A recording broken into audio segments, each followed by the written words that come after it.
Siki I shakeleti love. This love when I wanna get another one, I go take and do waiting I love. Waiting you love, oh.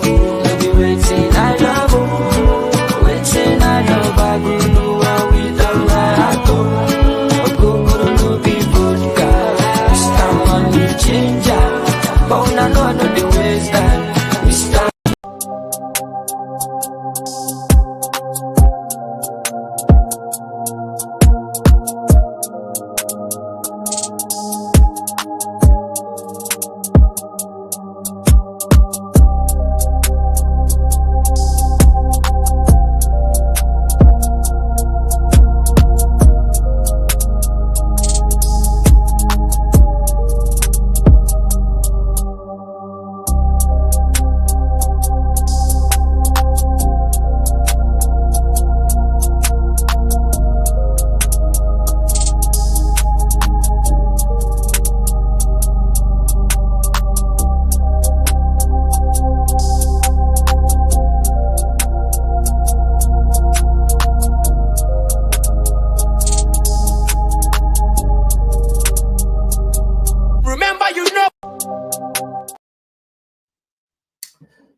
Hello.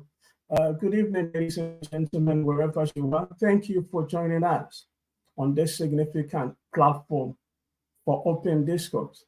Tonight, we embark on a journey to dissect the pulse of our nation, Ghana, focusing on the socioeconomic challenges that shape our collective destiny. Today, our vision and goal is very clear. We are fostering constructive dialogue that leads to the betterment of our country, Ghana. Your participation is very crucial, so we will encourage you to share your perspective, your narrative, and your comment so that we can build a prosperous Ghana for ourselves, for our children, and for our children's children. Today, I've got a very important people on the show as panelists. They're gonna help me discuss the issues going on in our country today. You can watch us live on Facebook and YouTube.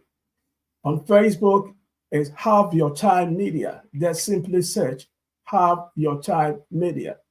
And on YouTube is HYT Africa TV. HYT, that's H for house, Y for Yankee, T for Tango, Africa TV. And you can join this show live. You can share with families and friends to also be part of what we are doing. They can also share their views, comment, and be part of what we are doing.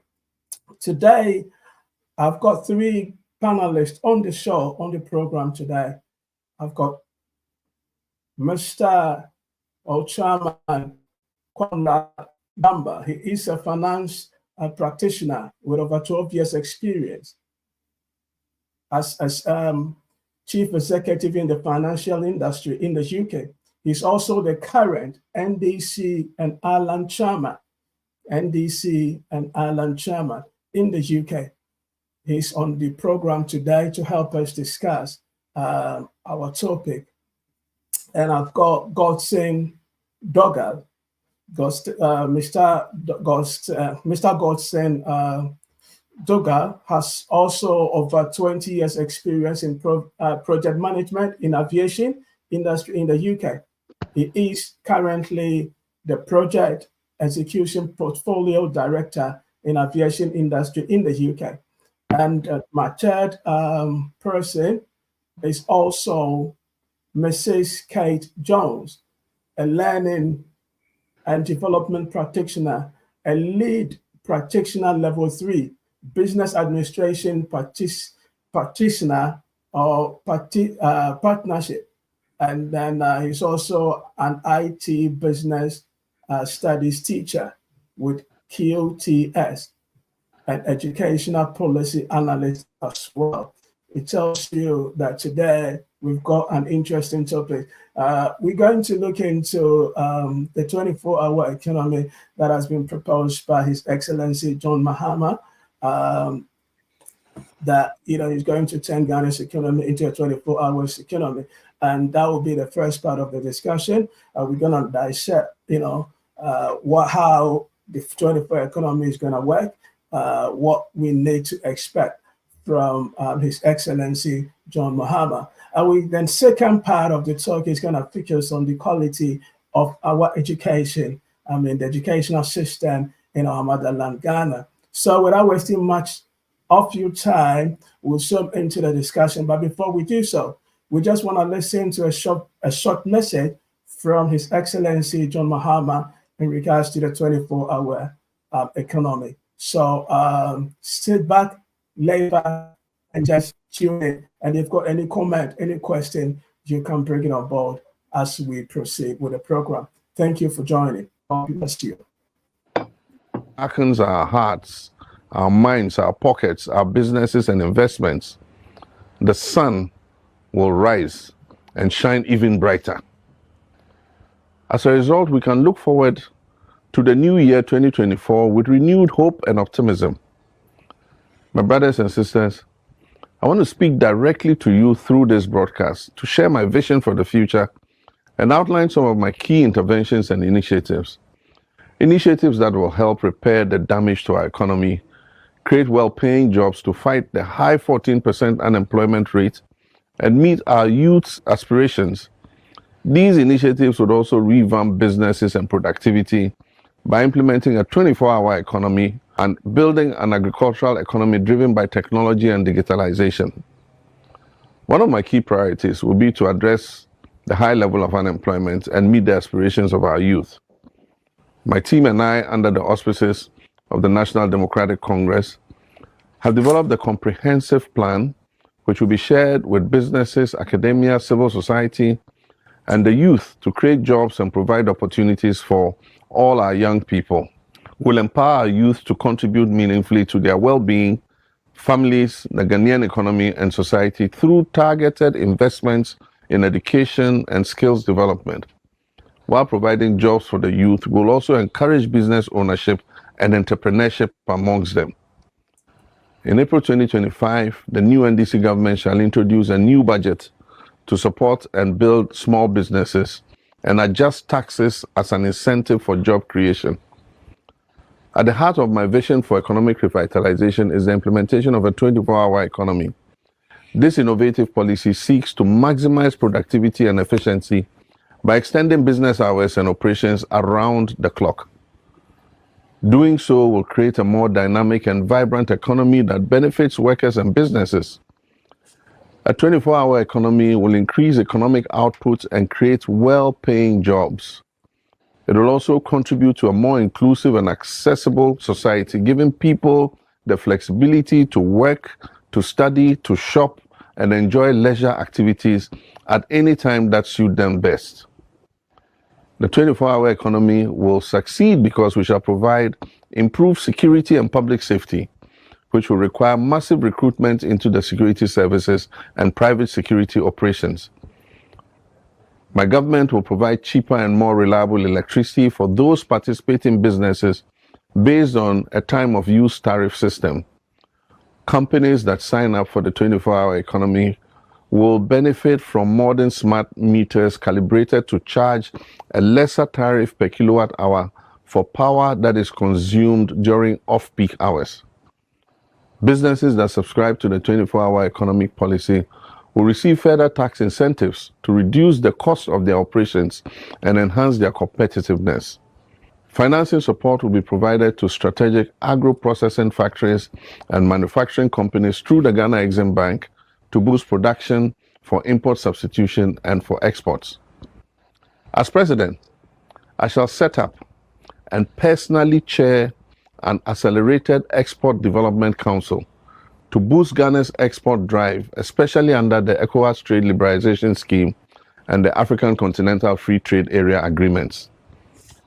As the Trades Union Congress opined, the 24-hour economic policy is a game changer. Evidence suggests that running 24-hour economies has propelled many great nations, such as the United Kingdom, the United States of America, and South Korea. Indeed, South Korea is living proof that with the right leadership, a country can transform from underdeveloped to highly developed. It happened because in 1960, the leaders of that country took the strategic decision to turn it into an export-led economy, more precisely into an economy that grows by exporting manufactured goods. To do so, they transformed the economy into a 24-hour one. This initial boost in productivity and the determination to find more export markets turned that country into a highly advanced one. Their GDP per capita grew from $158 to $6,600. Introducing the Mahama 24-hour economy is the right thing to do for Ghana, especially considering the state of our country today. It will boost our manufacturing industry and transform our country into an export-led economy, providing the world with goods made in Ghana. Introducing the 24-hour economy will significantly increase the number of well-paying jobs available to our young people. This is extremely important because the young people are the ones who will build tomorrow's Ghana. Transforming Ghana into a 24-hour economy will increase the productivity of our industry, services, and agribusiness. And last but by no means the least, a 24-hour economy will offer Ghanaians increased access to public services, and all of us will benefit from this. I'm also committed.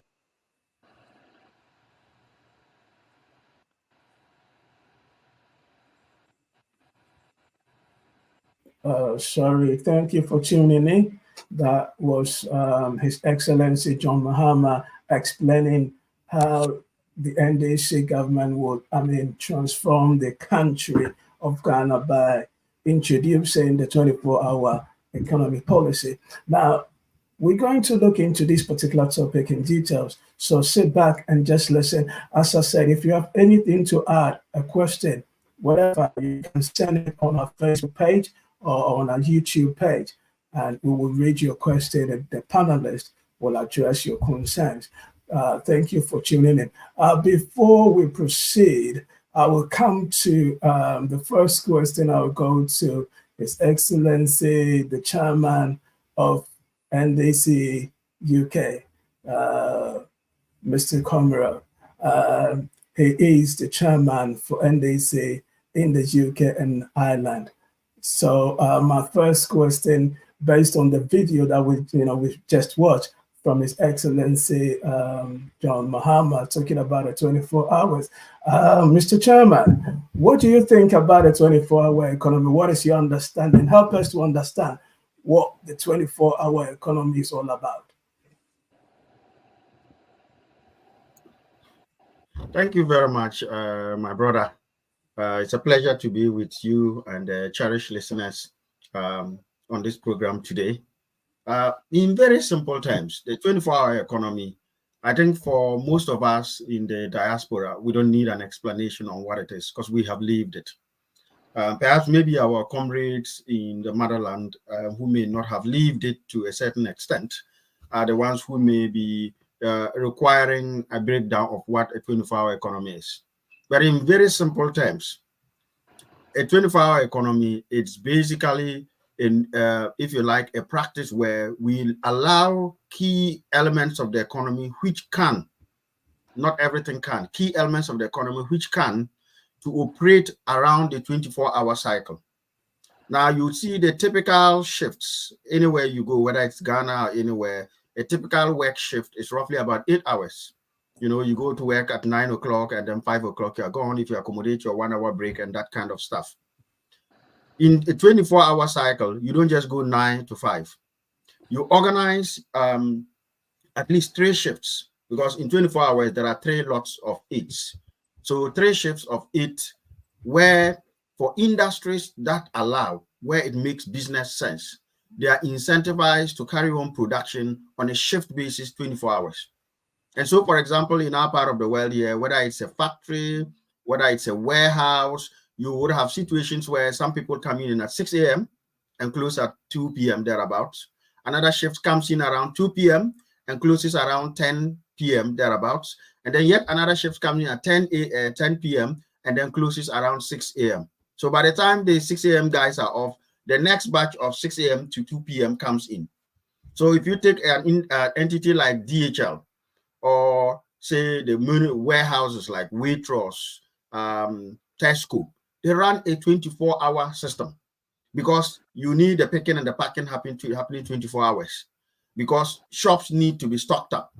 Now, if you think about even our own in the context of a shop, you go to Asda, you go to Tesco in this country or in many parts of the Western world, big shops run 24 hours. So 2 a.m., you want toilet roll, you can dash to Tesco, the supers, the big ones. You can go in there and get it, you know. And so you are allowing, whether it's in producing the goods that are needed or in selling the goods that are needed, making it available to the public, you are creating a system where demand and supply is happening 24 hours.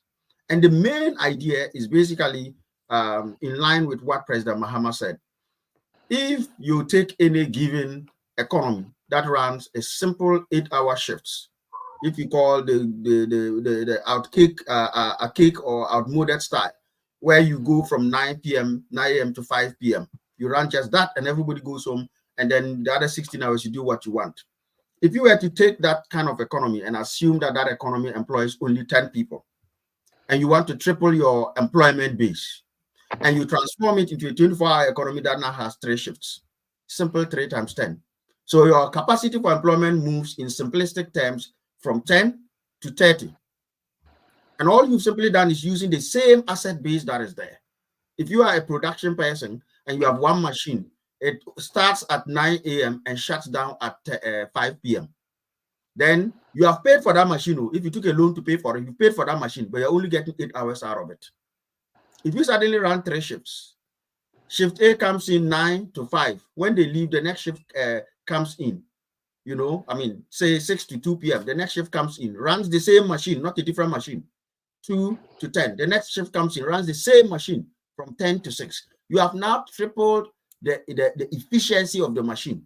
So instead of getting, if you were producing candles and you are getting only 10 candles from it a day, because that's the capacity you can produce for every 8 hours, now you're going to get 30 candles. So you can see that you are now sweating the asset more. You are utilizing the asset more. And therefore, your profits will go up. You know, which means you're able to employ more people. Productivity in the economy goes up. Ability, the asset that we use, all the national asset, if that is the only machine that we had in the nation, we're now using it 3 times instead of once. And by God, if you own a car for 10 years and you only drive it 1 hour each of those 10 years, just multiply it. You've only used it for 10 years in 10 times in 10 years, or 10 hours in 10 years. If you multiply that by 3 and you're using it 3 hours every year, now you are in the same car, but now you're driving it 30 times in 10 years. This is so basic that it's even sometimes we worry why our opponents on the other side are struggling with the capacity to absorb, if not understand, this very basic concept. Sometimes we feel shy that we even have to explain this. This is easier than 1 + 1. So in my mind, this is this very simple way of capturing a 24-hour economy. Thank you, Mr. Chairman. That was the chairman of NDC UK and Ireland. Let me go to the only woman in our mess. It should have been ladies first. Well, I'm glad you have actually identified that. Let me come to you, Mrs. Jones. What is your understanding of a 24-hour economy? Okay, good. Before I do, just a bit of correction in the introduction.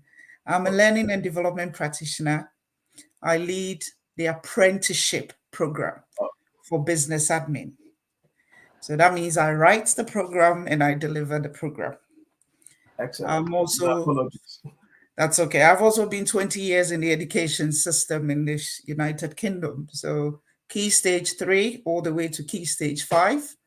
And now I've moved into further education. So that's my experience. So that out of the way, my understanding of the 24-hour economy is President Mahama's vision of anchoring sustainable jobs for the Ghanaian youth.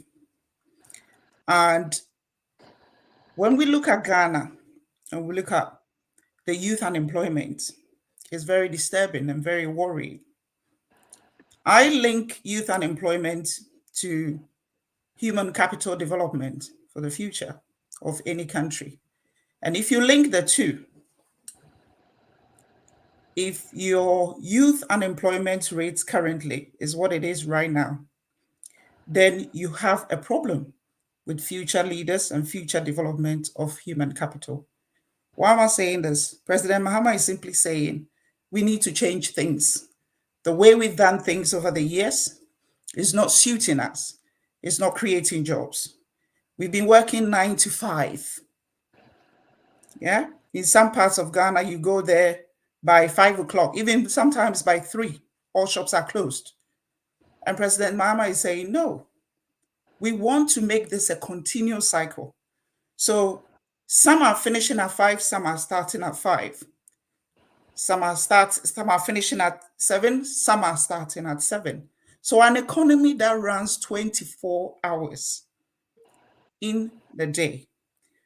Now, if you look at, I always hate this comparison, doing advanced countries and developing countries, comparing their GDP and economic growth.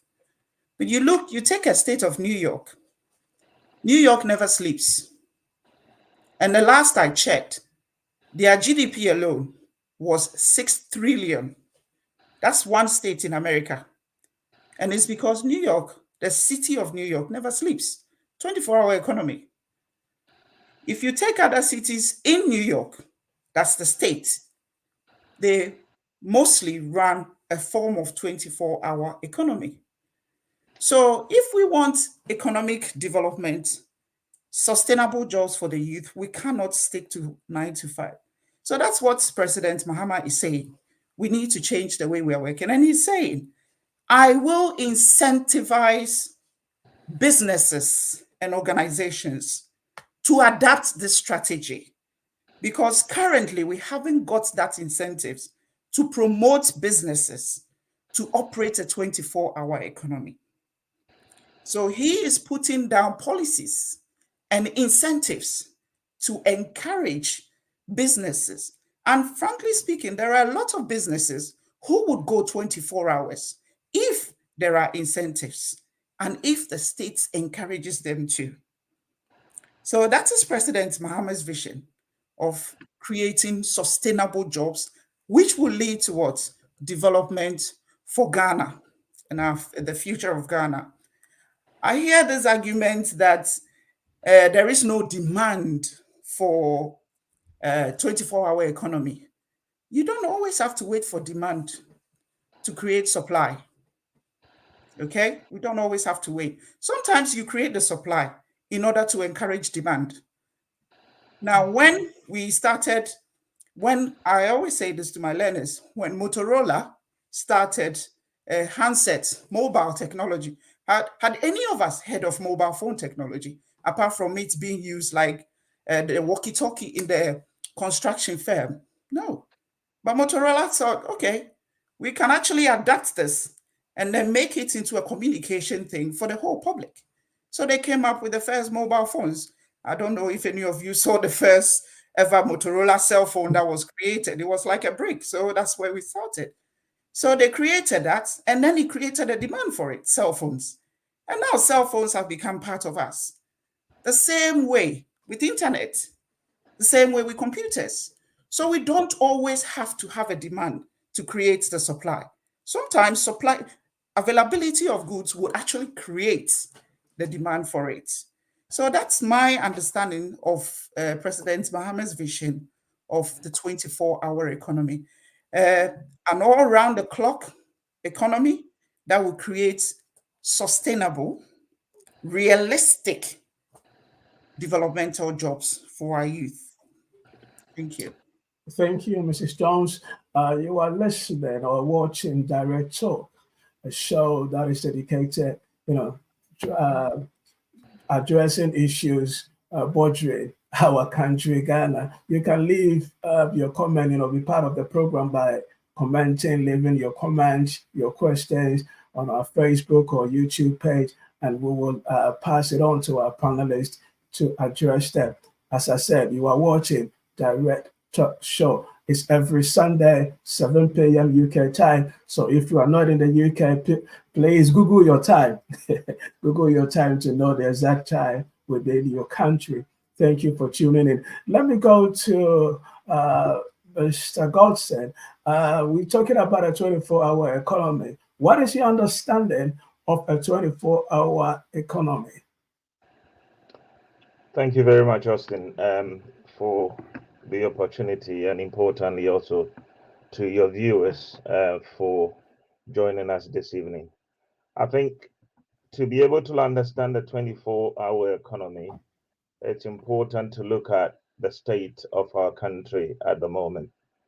We currently have about 14% unemployment rate, so there's a demand for employment. We currently have a situation where our economic activity is choked within a limited time of, I would say, 8 hours, within which a lot of unproductive activities also happens. We currently have a situation where people spend a lot of time in traffic, even on the road, to get to the services that they need to get to. We have a situation where our productivity is low, and we have a situation where you realize that you are limited by the sheer time to provide services, goods, and services on the table for people to patronize to be able to generate more revenue. You have a situation and you have a multifaceted challenges coming all along. In a situation you face like that, if you want to increase your economic output, you have two choices: either to create more businesses or more economic activity within the same limited time window, which will in one way or the other have an impact on the other activities that you're also doing, or extend the economic window to create more bandwidth where the existing businesses can expand their productivity window and extend the economic window. And new businesses will also see other opportunities in there to be able to invest and grow new businesses or also innovate. It's important that you identify that. And that is why I think the vision for the 24-hour economy, which almost all the developed world had to tap into to develop. And it's a joke if we think that we are not going to do that at all. It's long overdue for us to be there. And what you are doing in basic fact from this very policy, and I like the words that have been used, and I think that tells you that His Excellency had thought about the policy very well. He says it's a deliberate policy intervention. And that by doing so, you're putting in the policy to facilitate more economic activities over a wider extended window. And by doing it, brings productivity, it brings efficiency, and also importantly, it brings more revenue. How am I saying that? If I just give you a simple example, and it also brings innovation and more businesses also get created. I will give you just a very simple example for it in this instance. Assuming, for example, one of I should just take our medical schools, for example. There's a high demand for medical school placement in our educational system. But you and I know that they are limited by the availability of the institutions that are there and the number of places that are there, for example. And we also know that we want to recruit more lecturers for the future and to further, for example, the medicine.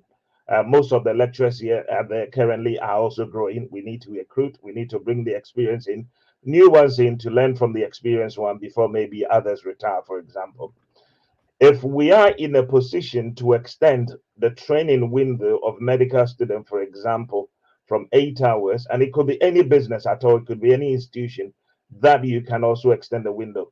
Extend the window from 8 hours lecturing to, let's say, 16 hours lecturing. So there is a morning shift, there is an evening shift, for example.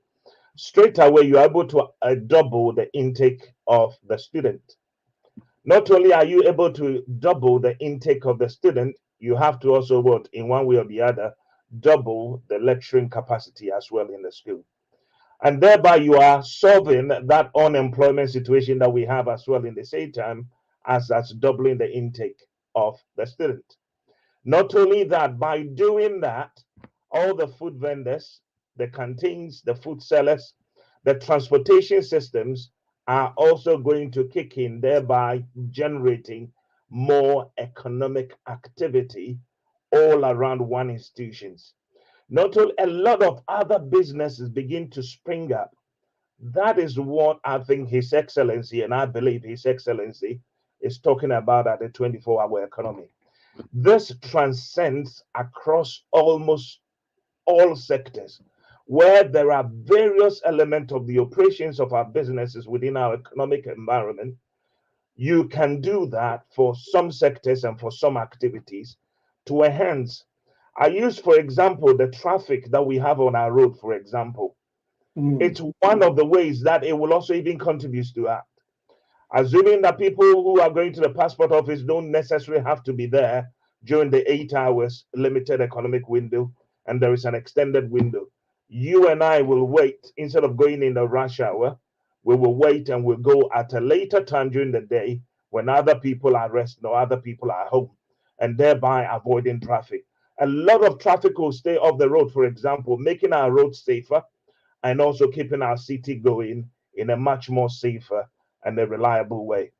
So to me, it's something that as a state we are long overdue, and it's something that we should have been reviewing and should have been implementing long ago to increase our economic output, and as a country also keep people employed and keep our economy growing faster than the current even predicted rate and what we have done before. As we go on, we can even look at all the various sectors, how it does, and importantly, look at some of the opportunities within there. And let us also say now that to businesses around there, do not even wait. President Mahama is sharing this vision. You need to jump on this wagon already. Anything you can do to expand your economic window, jump on it and jump on the vision so that by the time His Excellency is in office, you are already prepared. Your preparation base is there for you to jump on it and grow your business and take advantage of it and contribute to the productivity of our motherland. I will pause here for a moment, and as we go on, we'll pick up the various topics within it and digest it to the ordinary people for them to see the opportunity that a visionary leader is putting in front of us. Thank you. Thank you, Mr. Godson. As I said, you are listening to Direct Talk right from United Kingdom. You can ask your question via our Facebook or YouTube page. It's every Sunday live, every Sunday 7 p.m. UK time. We are discussing a very important topic, and that is the 24-hour economy that has been proposed by His Excellency John Mahama. We are dissecting into it, looking into how beneficial it will be for our motherland, Ghana. The next thing that I want to find out from our panelists is very simple. This time, I will come to our only lady in our mess, Mrs. Jones. Do you really think that Ghana at the moment, we are ready for a 24-hour economy? Is our country at this stage, are we ready to embark on such a massive economic, program? Yes, this is the right time for a 24-hour economy. Why am I saying that? We're under an IMF program. Yeah. Our pensioners have had their investment slashed. Interest rates in the country is unbearable for most people. Growth is stagnant. In fact, there is no growth activity going on currently in Ghana. So to kickstart the economy, we need this all very important 24-hour policy.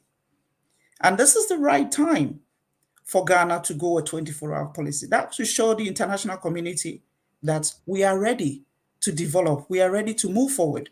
We are ready to create an economy that can rival the likes of the Singaporeans, the likes of the South Koreans, and even the likes of, the Asian tigers. We are ready to do it. And why not? Ghana can do it. We have the resources, we have the human capital, we have the ability to do it. What is missing is the policy incentive to it. And this is what Mahama is saying. We have seen him do it before. Okay? So it's nothing new. When he says he will do it, he will do it. And he's saying, this is what we have identified. I have, over the years, looked at what we need, and this is the right time for a 24-hour economy, for the development and the direction Ghana wants to go. So it is right for Ghana to embark on a 24-hour economy with the right leadership, the right policies, the right incentives. Obviously, it's not going to be very easy, but he has thought about all this. If you look at the policy development or what they put out there, you can see that they've put out measures to tackle security, measures for training, measures for those who want to go into it, to encourage them to go into it, those who can, to encourage them to go into it. And so if you ask me, is this the right time for Ghana to move into a 24-hour economy? I say emphatically yes, with the right leadership. And this leadership cannot be found in the current government. It can only be found in John Mahama and the NDC government. Thank you, Mrs. Jones.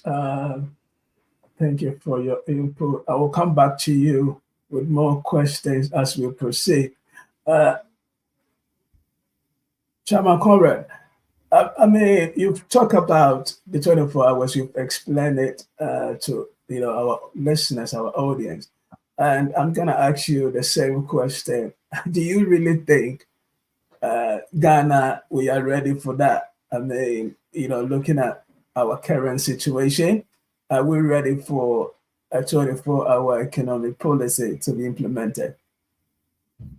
Thank you very much, Dr. Austin. I think that to answer that question, when you talk about is any entity, is anybody ready for something, we are looking at what is the capacity, and then you are looking at what is the ability to meet that capacity.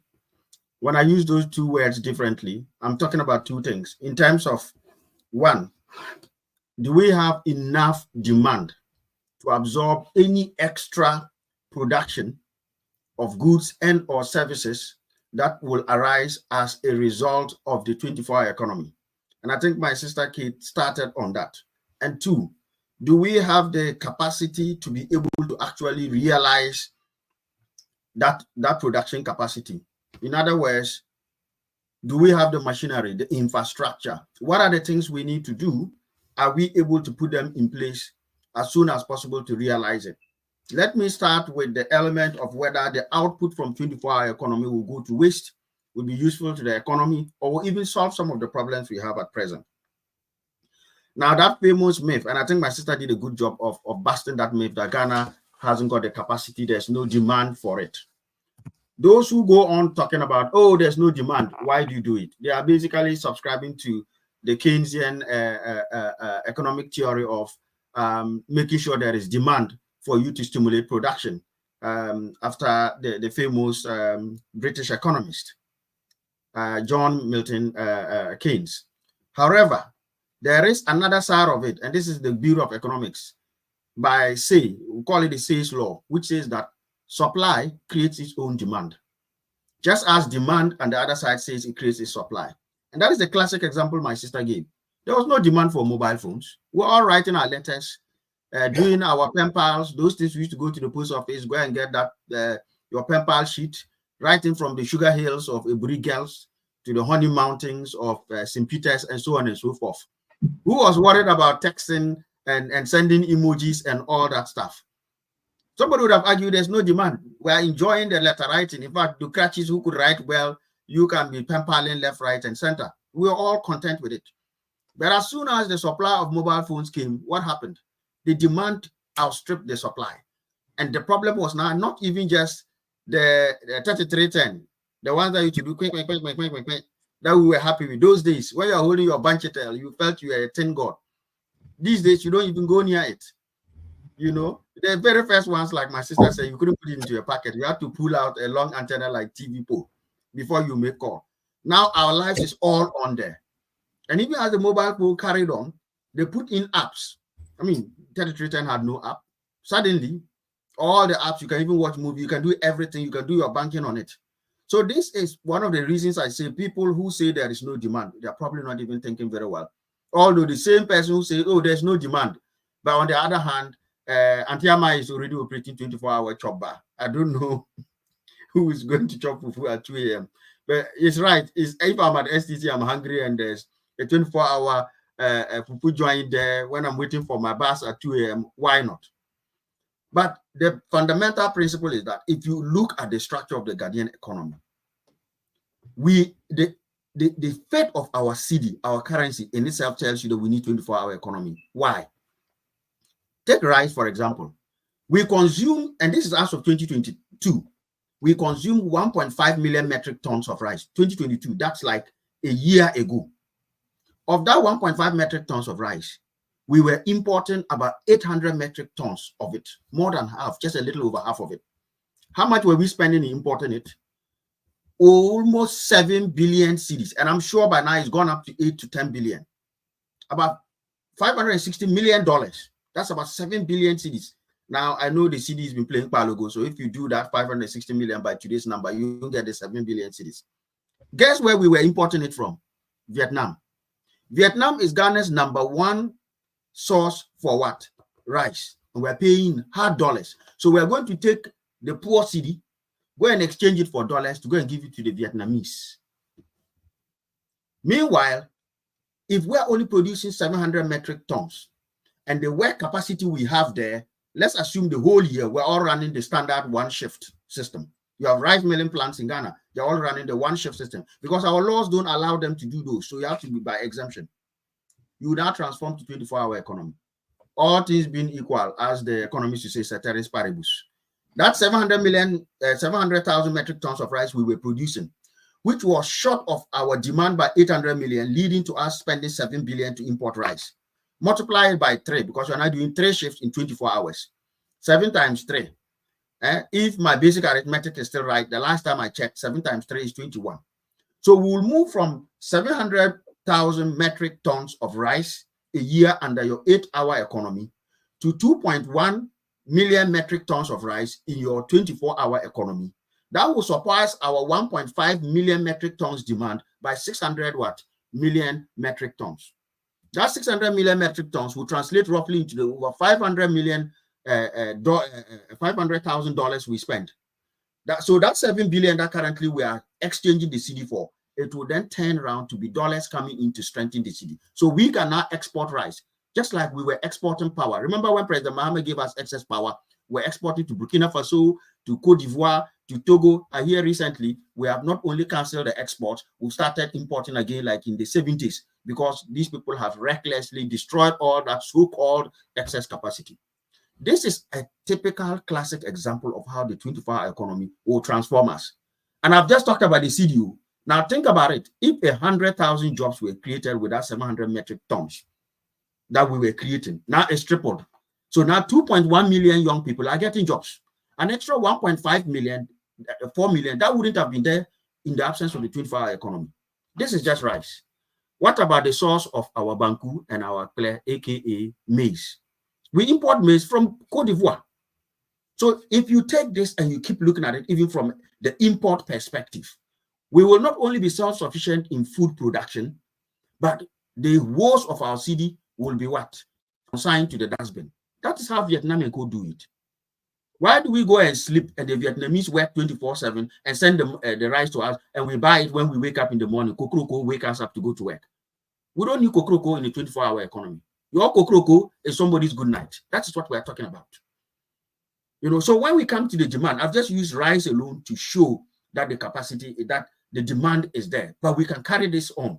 I mean, talk about passports. There's always a backlog. So who's telling me that there's no demand for clearing the backlog of passports? Talk about deviated license renewal. You go there and say cobra, cobra, cobra until you see the guru boys. So every sector of the economy, whether it's public facing, if you like, the public facing customer service units like the passport office, the license offices, and so on and so forth, or it's whether in basic production, there are many factories that shut down in the evening. You don't need to shut a factory down. If I spend $1 million buying a piece of machinery, I expect it to work 24/7 so that I can sweat it, get more from it quicker. If it's taking me 3 years to pay for that machine, with 8-hour shift, and I use 3 8-hour shifts for 24, it will take me 1 year, which means after 1 year, I'm in super profits. Who pay where I open then? So it's really basic and commonsensical. Now we talk about capacity. President Mahama talked about it. In not too long ago, we were told that we had excess capacity. So that excess capacity we had, or we still have, if you then say, when we all see the reason we even have doom so 24-hour economy will self doom so. You can quote me on it. Why? Because what we do is we're all doing what it calls stomach direction. In the morning, from Medina to Tema Station, that is where the traffic is. From Tema Station coming back to Medina, if you are driving along, you'll be smiling at them and say, so long. All of them are stuck there. Nobody's going the other way around. It's a similar scenario with our power structure. It is when we all go home 5 p.m., then all of us turn our TV. We are now all coming to watch TV and sleep. We are now all coming to do the things we need to do. So the demand at a particular time is high. When we put our lights off, turn off all our gadgets from about 11 p.m. till 6 a.m., the whole place is quiet. There's no need for the power. It's lying there idle. And electricity is not like granules that you can say, I'll eat one bag and leave the other bag and continue tomorrow. Once you produce it, you have to use it. Where are you going to store it? In batteries? At least not the hydroelectricity that we know about. And so the whole principle is that at the time we are all sleeping and not using that power, instead of getting zero for it because nobody is using it, allow the industries to get even 50% off. At least government gets some money for the energy that would have gone to waste. It also means if I'm in production, instead of competing with you at daytime to pay a tariff of 17 pesos per whatever megawatt, if in the night I'm going to be paying 6 pesos per megawatt, I'm saving myself 11 pesos. Why will I be competing with you to get doomsaw in the afternoon? It doesn't make economic sense to me. I can lower my cost of production. And so, in electricity-wise, the way we solve doomsaw with the fastest mobilization of power, we can do it without appetite. Security, it will create even jobs. More traffic lights. I mean, more street lights. That's what I mean, lightening across. Engaging private companies to provide security. I'm still looking forward to the Makola night market. So that somebody who closes at ministries is not rushing at 2 p.m. to go and buy the money before they close. Because by the time you close 5 o'clock, you go there, half of them are closed. No. Light the place up, whether it's Okaishi market or Makola. I can finish work at 6 p.m. and I walk across the station right to Makola, go there, and there's a Makola night market. I can buy the same way because it's properly lit. AMA has lit the whole place up. There's security, there is what do you call it, CCTV and all that stuff. So you are actually encouraging the market women to not just sell and make money from 6 a.m. to 6 p.m., but to probably carry on till about midnight or 11 p.m. Go to Osu Oxford Street.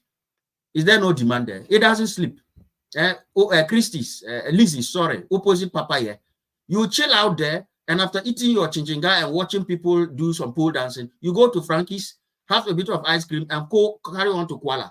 Is that not an example? That's one of the most active streets. So when you look at it, whether from a capacity, the capacity is there. From a demand perspective, the demand is there. And so when anyone says that, are we ready? We were ready 10 years ago. It just took us too long to realize. We were ready when we realized we had excess capacity. We have always been ready. Run up for me, please. Just sum it up with your point.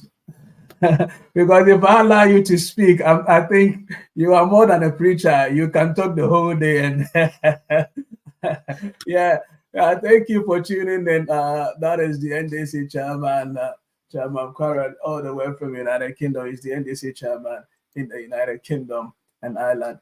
We are discussing the 24 economy that has been proposed by His Excellency John Mahama. How it's going to be implemented in our motherland, Ghana. You are listening to Direct Talk every Sunday, 7 p.m. UK time. I've told you already, if you are not in the UK, check on Google to know the exact time that 7 p.m. is going to be in your country.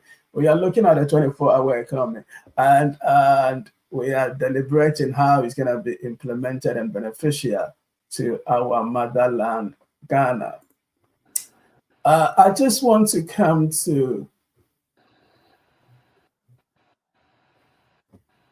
Mr. Godse. Looking at the economic situation of our country at the moment, we are talking if Ghana is ready. for this 24-hour economy. Looking at our debt, looking at what the situation, inflation going high, I think it's now over 40%. Looking at the economic situation at the moment and the debt that is like mountain up, going higher more than Mountain Everest or Mountain Apajato or Mountain Mori, the mountain that Abraham went on. It's going higher and higher. So looking at all these things, do you really think Ghana we capable at this stage, to implement this policy for the benefit of our country? Yes, Mr. Olsen, thank you very much for that question. To be honest, when you talk about looking at the economic situation, you made me smile. And as a matter of fact, it's also one of the main reasons why we have to do this. Okay. If we don't turn our economy into a 24-hour economy, we are just shooting ourselves in the foot. Why am I saying that? If you look at the 2024 budget that was presented, we are anticipating a total expenditure of roughly about 150 something billion. Out of that, this is a whooping an increase of 35 something billion over last year. Okay. If you look at that, 55 billion is going into about servicing of our debt only. And about 28 billion is what is being set out for infrastructure. What will bring us the revenue, okay, to be able to service our debt? Only 28 billion is going into infrastructure development. So clearly you could see that as a country, if we continue doing and going on the same way as people are saying that 24 hours is not possible, well, we'll get to a point in time that there will be nothing to invest to create more revenue. Somebody say it's only a fool who keeps on doing the same thing the same way and expecting a different result. Okay, just putting a blank there. As a professional, if I am delivering a mega project running at such deficit or negative cash flow, as I will put it, I will stop that project straight away. I won't continue. It's a moment that I will press the panic button and I will bring all stakeholders of that very project together and I will say, we have a problem. We have a problem not because of competency, but we have a problem that we're going to get a point in time we will not actualize the benefit that we want to actualize for that very delivery of project. And here is a panic button being pressed by His Excellency John Dramani, saying that we are in a state that will be unsustainable. A budget of 155, there is a deficit of 47 billion. But even within it, only 28 billion is set up for infrastructure to invest within a limited period of 8 hours economy. That is no go. We need to be working at changing the dynamics, widening the economic window, creating more jobs, creating more revenue, so that that 55% that we are using to service our debt becomes a smaller percentage, so that our investment in infrastructure, our allocation to that is a lot more bigger. Okay, but at the moment, 55% is such a colossal portion or percentage of our budget that as a country, we cannot go on. Let me put it very frank. If we continue at a deficit of 47 billion, there is no money in reality set aside for infrastructure because there are other competing important. Our compensation alone will dwindle the rest of the budget left if we, after servicing our debt. With that expectation, our investors will even the world, the institution out there will refuse to even borrow to us. So we are really going in a trajectory that it's not a business as usual. It calls for a visionary, it calls for a radical thinking, and it's called for taking every single opportunity that we can take to generate more revenue, increase more economic activity, and generate more revenue to be able to make sure that as a state we can continue to develop. To me, looking at this, people say demand is the demand there. I think my other comrades have done a very good explanation of in terms of demand and supply. I see a situation where at the moment we are even unproductive. Our efficiency level and productivity level is poor because we are limited within this limited 8 to 10 hours economic window that we do have. Don't forget, if it's an 8-hour shift, people come the first hour, they are settling. Immediately it's an hour to go, people want to go. But if you have a chain of economic activities, it flows smoothly, that the efficiency and the productivity is much more better. Okay.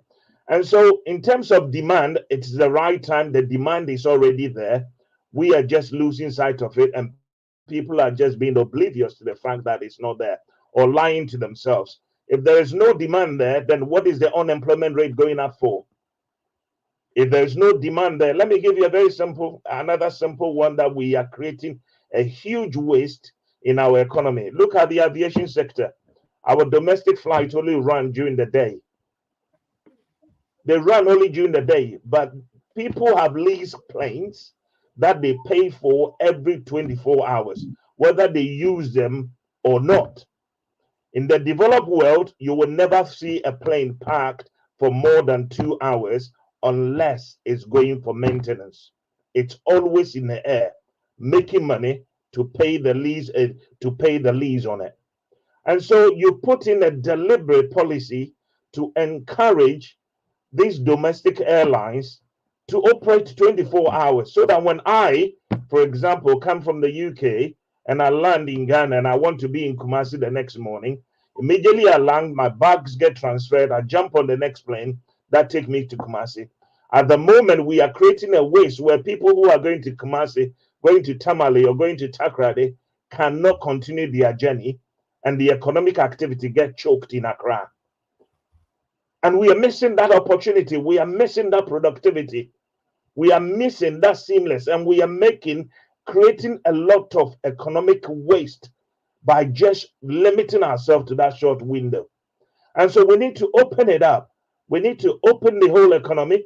We need to open our system up, and it takes a deliberate intervention to make sure that that happens. And this is what His Excellency is talking about. I will look at every stage and every sector, the economic activity that are being generated, and I will widen the window where it will bring us benefit. And this very example I gave you in the aviation sector, it does not require any expenditure to make that productivity go up. Deliberate policy, enhance it for them. The planes are already on lease. It's a fixed cost for them. And the airport is also there. There is no expenditure from the state to make our domestic airlines more productive, but rather more revenue for the businessman. More jobs need to be created because there's a shift pattern that need to be run. Both airports are bustling during the night, and so the transportation system needs to be there on both ends. The guest houses need to operate, because if I'm an individual and I live in Accra and I may have a meeting in Kumasi tomorrow morning, I'm not going to wait till the morning before I fly in to go to the meeting. If I do that, you get to the meeting there, you're tired, you'll not be able to do that. I can afford to travel the night before and then stay in a guest house. That creates an economic activity for the hoteliers and the guest house people to have that my business, and I will eat from the restaurant, and probably we will also have a drink. And perhaps I might make a call to one or two of my friends who live in Kumasi and say, hey, can we catch up this evening quickly and have some discussion before I go for my meeting in the morning? Those are the economic activity being created right there. That brings revenue. That is what we're talking about. Look at our international flight zone, for example. All the flights are at night, and in the daytime is dormant. Come on, let's be radical. Let's be innovative. Let's think about it. And there are various ways we can do to maximize that very asset that we are already paying and already spending money on. Our universities, you go there at night, you realize all the lights are on. We're burning electricity, but the buildings, the windows, and the doors are all shut. Come on, let's think. Let's open our brain mind. And His Excellency is giving us the opportunity to think. You're already spending the money on the electricity bill already. Do something else to bring in some revenue. That is what he's talking about. I cannot just understand why anyone will be looking at this policy and be criticizing it. For them to be raising objections in demand, it's a shame to them to even say that. Then they realize the potency of the policy already. That is why they are looking at demand, because they are not talking about the supply. They are not concerned about the supply. It's there. We just have to go for it. And we just have to have a different mindset and say we want to grow our economy. We want more revenue because our physical state is that very poor. If I should just go by those numbers alone as a professional, in those numbers, there is no future for any Ghanaian if we continue doing things the same way and within limited economic window. Something needs to change, and we need people with the right mindset to move our country forward. Thank you. Thank you, Mr. Godson, for your explanation in regards to the aviation. I'm from Kumasi, so if the 24 planes are working, it will help me a lot, because anytime I go to Ghana, I have to spend a night in Accra, which I'm not a Ghanaian. I'm from Kumasi, you know. I want to go home and eat some banku and fufu. And I think your analysis, your example is very great. I like that. Thank you for sharing. You know what, Mr. Olsen, what you just said there? It's a brilliant opportunity. When you are in Accra, your economic activities are limited because all you want, your mind is already set in Kumasi. If somebody could get you to Kumasi that very day, believe me or not, you call one or two friends and they say, hey, come on, let's go out and relax. And then your holiday even starts longer. You have more time to spend with your family. It's to me, it's just a mind-boggling. Look at the employment that is going to be created without doing anything at all. And so I wish that people will rally around this and rather embrace it and say kudos to His Excellency for bringing this to the forefront, and we supporting him to implement this and rolling it out. And let's change the lot of our people so that the people of Ghana can prosper. People are just making petty arguments against the prosperity of Ghanaians. Move your petty argument away and let the people prosper under the policy of 24-hour economy. Thank you for sharing. You are watching Direct Talk straight from the United Kingdom. Direct Talk comes your way every Sunday, 7 p.m. UK time. You can watch us live on Facebook. That is Have Your Time Media. You just simply search for Have Your Time Media. And on Facebook, it's HYT. H for House, Y for Yankee, T for Tango, Africa TV. And you can join the discussion. You can put in your questions or contribution via our WhatsApp or Facebook or YouTube page, and we will answer your questions. Today, we are discussing a very important topic. We are dealing with a 24-hour economy that has been proposed by His Excellency John Mahama, and that is the first part of the program. And on the second talk show, we're going to look at the education sector, the quality of education in our motherland. And I believe that Mrs. K has a lot to say there. And so without wasting much of your time, we'll be going for a short commercial break. But before we do, I just want to ask Chairman, Chairman is still there? Comrade, just a very short question. I want Chairman to just sum it up because, you were talking and you made mention of something, but I want you to clarify it for our audience. I want you to explain our district assembly. Would they play a role in the 24-hour economy? Just a short, explanation. Would our district assemblies play, a key role or some kind of role in the 24-hour economy? So, absolutely. Absolutely. Because if you noticed, our district assemblies are responsible for our markets. So if you go to whether it's Accra or if you go to Bolga, the Bolga Central Market it's looked after by the district assembly, any abattoirs, anything like that. So it is very crucial that, I mean, because the point for delivering development in our system should be at the local authority level, the district assembly level. And so when you get into the 24-hour economy, the district assembly will have to reorient itself on how it works, how it ensures that there is sufficient lighting, all the street lighting around the markets, around the public places, and all that stuff. That is what is going to be very crucial. Similarly, in this country, when it comes to licensing of various venues to do various things, it tends to be with the local authority. And so our local authorities will, and already they have the capacity. In fact, the capacity is underutilized. We need to equip them. We need to make sure that whatever we need to do, apart from the central government's role in rolling out the level of infrastructure, national infrastructure, local level, the district assembly should be coming up with various plans and programs that allow the fulfillment of this 24-hour economy. The easiest one I talked about would be the markets. You will have many other areas. There are many other opportunities. Building roads, feeder roads. District assemblies are very much involved in some of those stuff. Building roads through the night so that we are not all having to use one side of the road because it's blocked during the day for work. When you are going to the village and they block one side, the other side is not properly usable. And then we are all stuck on it. You wait till the night, the district assembly ensure that there's proper lighting to allow contractors to work. There's proper lighting to ensure that businesses that will spring up, like night markets, are able to operate and they are properly licensed.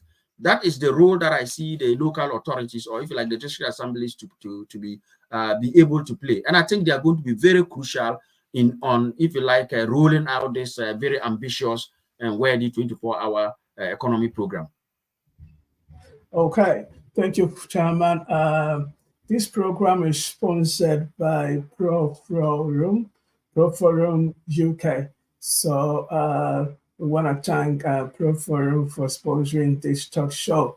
It comes your way 7 p.m. UK time every Sunday. We're going for a short commercial break, and when we come back, we'll go to our next topic, that is education in Ghana. So sit back, relax, get yourself a cup of tea, water, anything to drink, and come back. Join us as we go for a short commercial break. Thank you. Sedan SSA Ghana for United Monyankopon. Se wama Hanat rapid response for every UK. Abe BBA ewo Ghana. Se do Leicester UK. Now so pe adwumafo a oye cleaner. Obia beka Hanat rapid response. HRR. Enti se ye ofie ana wo demo. Wo betu ombu ase ayiyi ho. Clean ho kama. Ase ya hye obi bia ma. Na se ye office nso a wo be horo ho apepa ho aye ho neat. Na se wo carpet nso a aye fia. Fakoma not rapid for na on cleaning and sun dry and famount. Safe ni wasi ufia wie and a wutu akomu. Anase office nso a fre womo no de kan ego clean fie ho ani adani nyina mu. Ansakura ni wutu ako. Wo horo ka bia. Eye mu fi nyina afiri ho no. Obetima ba ofie abaya ma wo. Anase obetima so di akomo ho. Na womo laundry ni die aya dutwam. Womo obetima ba ofie abaje oniama no akosi ato aboboso kama. Hanat rapid response. Abama Bia in the hospital, schools, hostels, companies, hotels. Any bia if you bia unya clean die. Woman na ye cleaning masters. Hwehwe omachi akwase sie. Ewa hojo. Wodi wani echi atenga junction no. Dana Adom Joy restaurant ewo mu no. Emu anu wo fre 0202 608938 and 0546 257 435. See kano hanat dia eye professionalism and customer satisfaction and eye priority. Sedan SSA Ghana for United Monyan. Also, security network tracks some of these snapshots to their sources. Social Studies 1 was tracked to Lawrence SHS Sunyani, where the teacher who circulated the post has been arrested. Biology 2 was tracked to Mountain High Senior High School, Agona Ashanti. Elective Mathematics 2 was tracked to Edu Jemfi Senior High School, Agona Ashanti. We have evidence of snapshots of the question papers taken in a vehicle that was used to convey question papers from the depot to the examination center, indicating that the question paper packets were opened in the vehicle. Investigations are ongoing.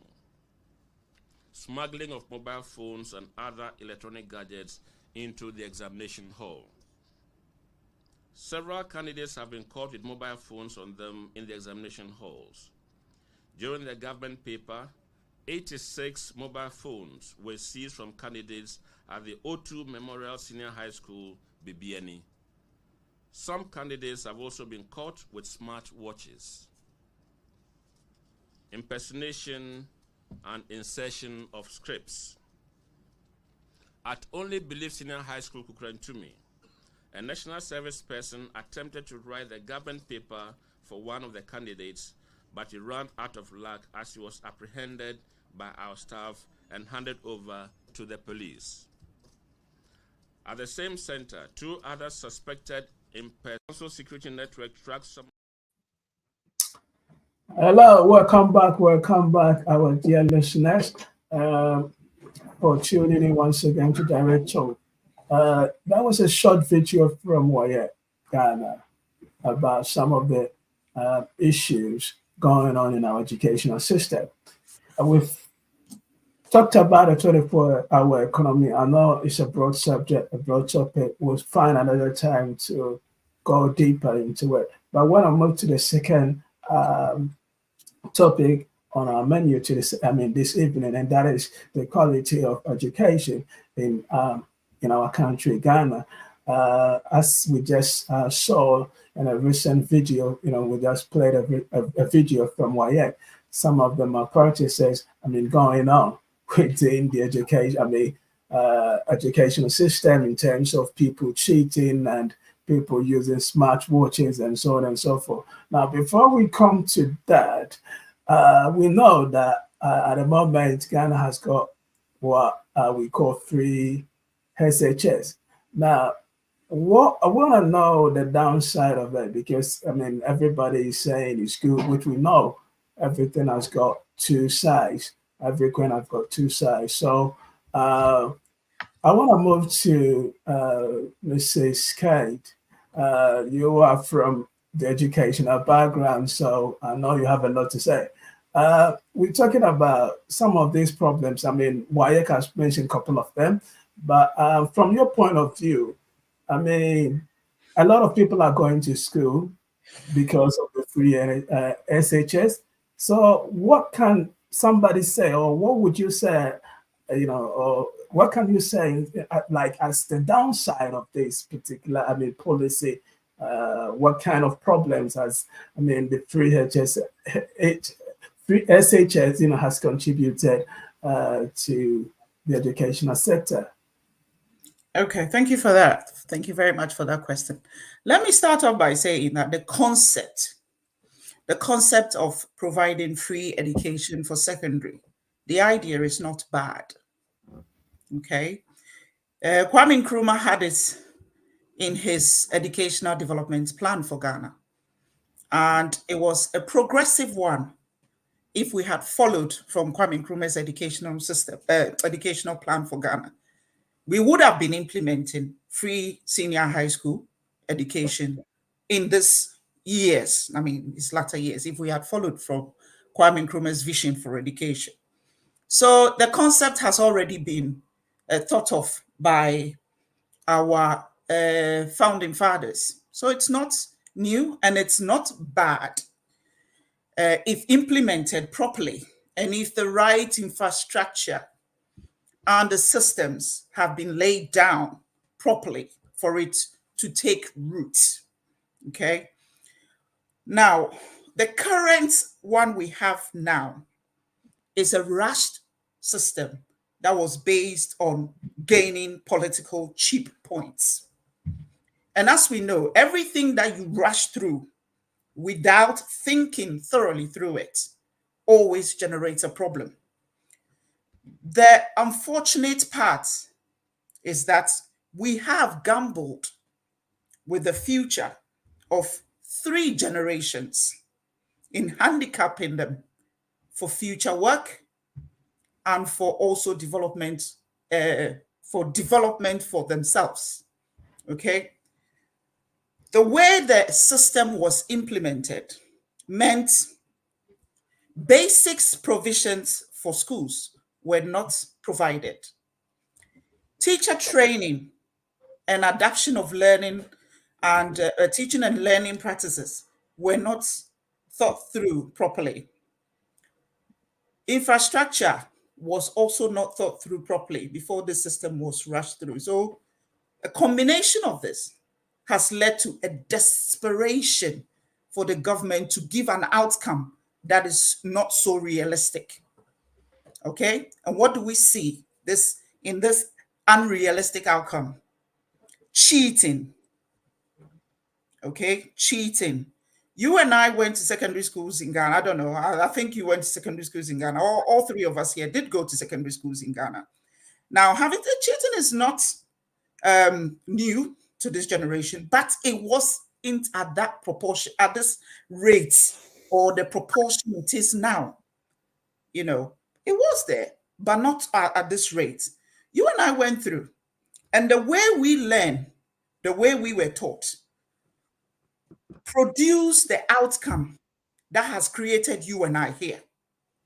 And that's why some of us, when we get the opportunity to go abroad, we excel quicker because we had a very good foundation for the education to build on this. Now, the current batch of these free SHS people cannot claim that thing for them. They can't claim that same success for themselves. This is what happened when you play politics with the lives and with education. Free education in Ghana is limited, not limited. It has actually destroyed the quality of education in Ghana. And that is why we are seeing that rampant cheating is, and even teachers and supervisors and invigilators are willing to cheat for students. Why? It's out of desperation. It's out of desperation. So there are a lot of issues with this implementation of free SHS in Ghana. There are a lot. Everywhere that there is an implementation of free SHS or free senior high school, there are a few things we can learn from our people in the West, in the East, and also in the Balkans. Most countries who practice free SHS don't practice boarding houses. They don't do it boarding. If you are here, we are all here. Our children go to secondary schools. How many of them are boarding houses? It costs a lot to practice free education and also house and board learners. It costs a lot. Therefore, what this government is doing is that the money that should have gone into infrastructure, the money that should have gone into teaching and learning, the money that should have gone into basic provision for education is now going all into the boarding, which means if you send your child to school, I heard on the news just about last week that some PTAs have actually come together to get water tankers to send water to school so that their wards cannot go about in the morning searching for water before they go to school. Yes, because they did not think these things through. The conducive atmosphere for learning is not there. If you go to school or if you go and sit in a classroom, and usually maths and English and those technical subjects are the first 2 periods of every education, because we believe that in the morning you are fresh and energetic to absorb. If you are already struggling in the morning, you've gone round and round and round looking for water in the morning, or you've not even slept well because maybe there are 3 of you in that bunk bed or 4 of you in that bunk bed.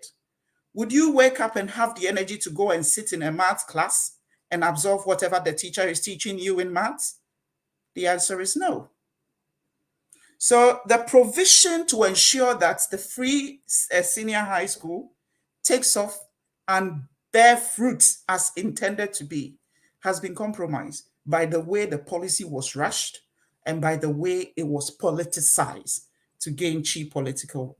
This is very unfortunate because, like I said, 3 generations of our kids have now lost a very important building block in their life to develop themselves, to become innovated, to become entrepreneurs, to Sorry, become 30 seconds to round things up. So if you can, I know you have a lot to say, but to we ran become the out of Bill time. Gates, to become the Mark Zuckerbergs, and to become the Jack Mills of this world.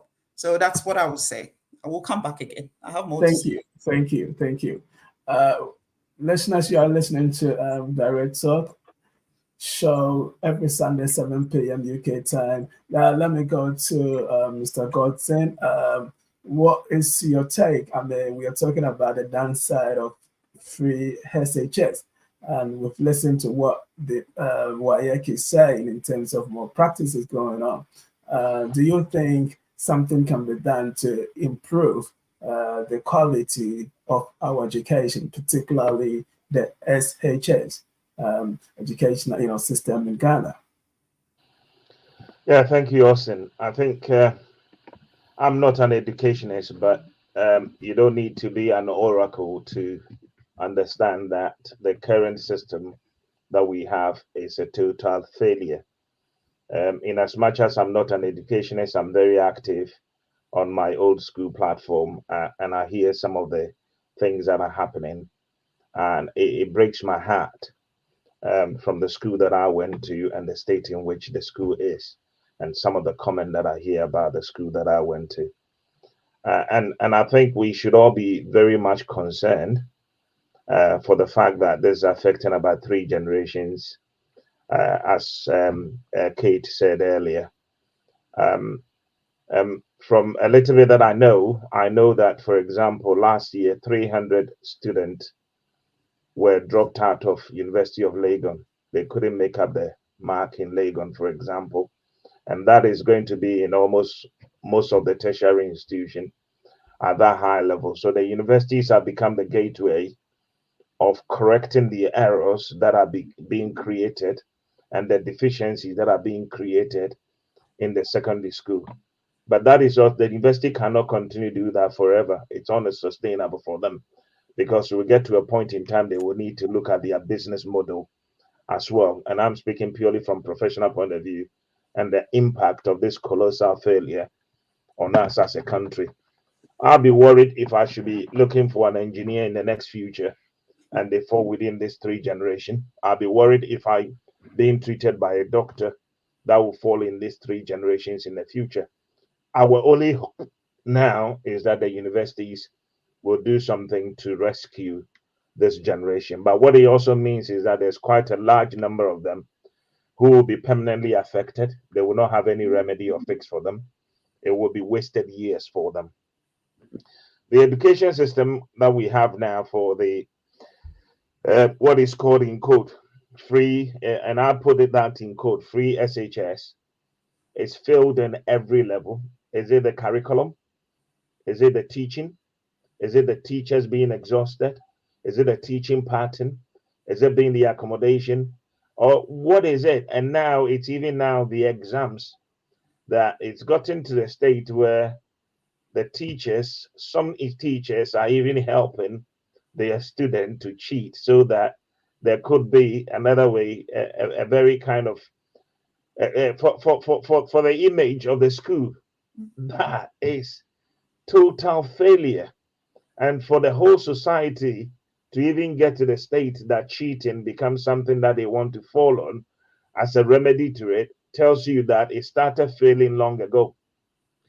There's failure in preparing the students for the exams. There's failure in teaching them to the right standard required. There's failure in transferring knowledge and getting the student to be curious and be a learner.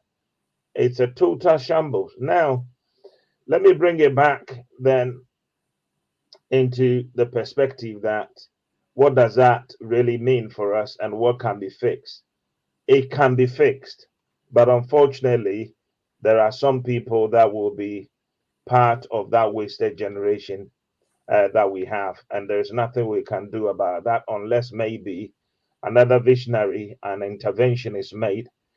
And I think that should be the focus of the John Mahama's government as well, putting an intervention to pick up these people through another avenue to correct the deficiency that has been created for these 3 generations. I think it will be right to do that. We cannot just allow them to drop by the wayside and think that we can continue like that as a state. If we do that, some of these will turn out to become the arm robbers of the next generation. And that is not what we want to do. We will create another problem for our society. And so it should be a deliberate intervention in His Excellency government to look at those and pick that up and fix that deficiency. The next thing that I want to say is that in 30 seconds, sir. In 30 seconds is that as a state, we need to now begin to think differently. And I hope that His Excellency government will also look at that. In most of these institutions, we should not be just making changes like these.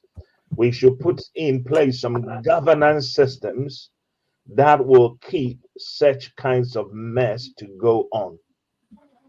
Governance is key and monitoring is key. And importantly, we should also empower the professionals that are in charge of these institutions to have autonomy and authority to stand against some of these directions that does not really directive help the outcome of training schools. We go to school to be trained. We don't go to school to be confused. We currently have confused student who doesn't know what to learn, how to learn, and how to even sit and write exams and pass an exams. That is what we got. And that we should be ashamed of that as a state. And some of us are even now very, very hesitant to even say we schooled in Ghana, for example. But that is where we came from, and that is where we are. We have advanced, and we're doing great things with that. And so we should all put our hands up and accept wholeheartedly it's a Thank failure. you. Let's fix. Thank you very much. Thank you for sharing. We are running out of time, and we're going to continue the same topic next week. The two same topic. We need to dive into it deeper, and so I will talk to the production team to allow us to continue the same two topics. Now, before we move on, we have less than 3 minutes to be out of the platform, but I will go to Chairman Correct to explain to us if he thinks the traffic light system within the educational sector has contributed to these malpractices. What do you think about this traffic light system? Do you think it has any connection with what is happening within the educational system? Chairman, we've got 2 minutes, so sharp. Thank you. I was hoping your producer will grace us with an extra 5 or so 10 minutes to go on. But very quickly, the simple answer to that question is yes. Now, very quickly, look, it is an open secret, and JF Kennedy said this, that our progress as a nation cannot be swifter than our progress in education. That is very basic. And so the importance of having education that is free, that is quality, and that is accessible to all, it's actually geared at our national development. And that's where we all agree on free education. The free education President Mahama implemented was the sensible one. Why is it a sensible one? It's the type of free HS we had here. We've had free universal basic education for a long time. Primary schools don't do boarding. That is why government can easily pay for it freely. JSSs don't do boarding. That is why the country can pay for it easily. SSS, free education, should mean then that free education for day students. Now, if there are a few institutions that want to do boarding and parents can afford it and they want to pay for that, or some people get scholarships to that, that is absolutely fine, as works everywhere. And this is what informed President Mahama's quest to build what? Those high-class e-blocks to accommodate as many students as possible. Each e-block will take up to 1,200. This government, very incompetent in outlook and completely confused in composure, decided not to continue with that and to introduce a traffic light system. What did it mean? SS is 3 years. You do a traffic light where green goes to stay home for 1 term, or half the year green is in and red is home, the other half red is in, green is home. It means every year, each class only has 6 months. So in the course of a 3-year period, a 3-year syllabus, they now have only 1.5 years. Government knew that this was a recipe for disaster. What did they do? They started what we used to call PASCO. that you start looking at PASCO when you are in SS3 or Form 5, the last term, that's when you are solving past questions. Government decided to corrupt the students by buying PASCO in industrial quantities, 44 million. That still did not save the students. So what do? You now corrupt the teachers. So you have national service personnel, people who have finished university. They're supposed to do national service. They are not coming to sit down and write SS for people. You look at what Waik said. That is a consequence for what we have done. To make all of this worse, Finance Minister says they spent 7.2 billion on free SHS in 5 years. Auditor reports find that 4.2 of that 7.2 billion cannot be accounted for. So you invest 7.2 billion in these students that are already handicapped by half the time, and more than half of it disappears. Only 3 billion is left. What we are seeing now, the report from Waik, is basically the chickens from our incompetent implementation of free SHS coming home to roost. I rest my case. Good night. Thank you. Thank you, Chairman. That was very insightful. As I said, we're going to continue the same topic next week, looking into how we can actually improve the educational system, because the way things are going, things needs to be changed. We can't continue traveling on that same route. And we're going to look into how we can improve it, how technology can play a role, and how AI can play a role in our educational system, because now the world is going AI. And so we'll be looking into it. And I will be happy to hear how technology will also play a crucial role in the 24-hour economy. So next week, the production team will talk to them, and we continue with the same topic so that we can have enough time to, dissect the issues and find better solutions to the topics that we are discussing. Once again, I want to thank our audience for tuning in. You are watching live on Facebook and YouTube, and thank you for tuning in. Continue to share, and it's live every Sunday, 7 p.m. UK time.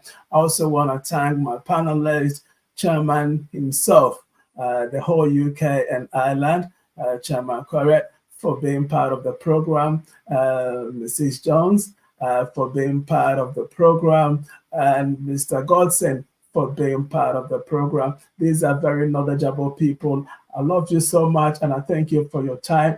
And I hope to see you to drink, more juice out of you, so that Ghana can benefit from your knowledge. I also want to thank the production team behind the scene.